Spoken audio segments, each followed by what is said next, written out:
By a station was a level crossing. Some workmen were doing some work there, and they had a steamroller with them. He was a very grumpy steamroller named George, who grumbled every day and always muttered, "Railways are no good, turn them into roads, pull them up, turn them into roads." "Nonsense," said Daisy one day. "How could we go anywhere without our rails?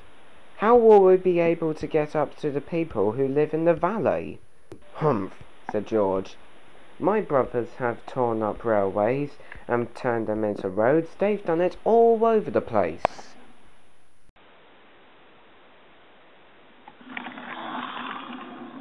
Daisy was worried and told the engines about what George had said. "The Fat Controller wouldn't allow it," said Toby. But he wasn't conceited. That week, Daisy stayed extra quiet when she came to the level crossing, just so that she wouldn't say anything which might hurt George's feelings. But then one day, a message came which made her forget all about her worries. "Thomas is coming home next week," the station master said.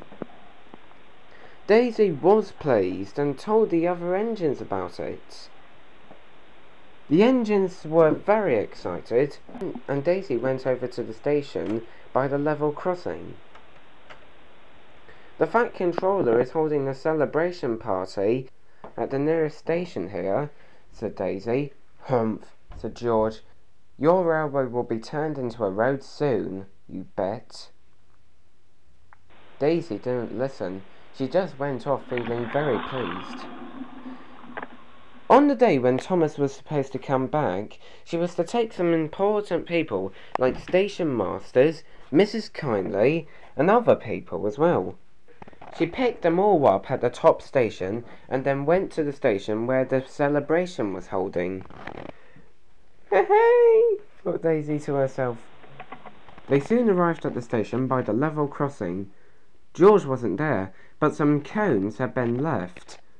2 cones had even been left inside the level crossing gates.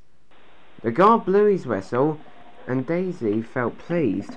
Away we go, she said happily. As she was going down the level crossing, a gust of wind suddenly blew, and the cone fell onto the line and disappeared underneath Daisy. "Ah!" cried Daisy, and she stopped. The driver looks at the cone and picks it up. It was badly battered.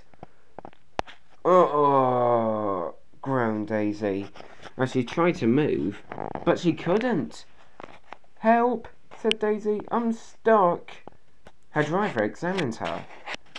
"The cone has damaged your brakes," he said, "which means we'll be late getting to the station." "Oh!" moaned Daisy.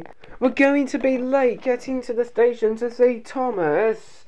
Why can't that stupid George clean up his own mess? I bet he did it on purpose." "No need to worry about him, Daisy," said the driver. "Right now I'll see what I can do." Soon he had phoned the workmen, and they were coming to fix up Daisy. Soon they arrived, and they fixed Daisy, and as they were fixing her, Daisy fretted, "We're going to be late! We're going to be late!" At last they fixed her up, and Daisy started with a roar. They soon arrived at the station, and the people cheered. "Oh dear," said Daisy, "we've already missed Thomas. He's already arrived at the station." "Don't worry," said each driver. "Thomas hasn't arrived yet.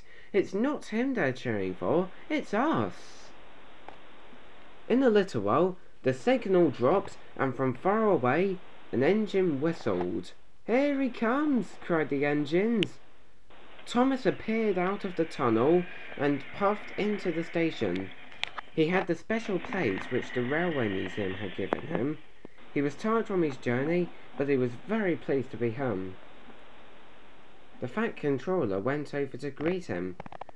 "We are very pleased to have you back, Thomas," he said. While Thomas was in York, ladies and gentlemen, he showed the Railway Museum what a fabulous railway we were. 3 cheers for Thomas the Tank Engine! Hip hip, hooray! Hip hip, hooray! Hip hip, hooray!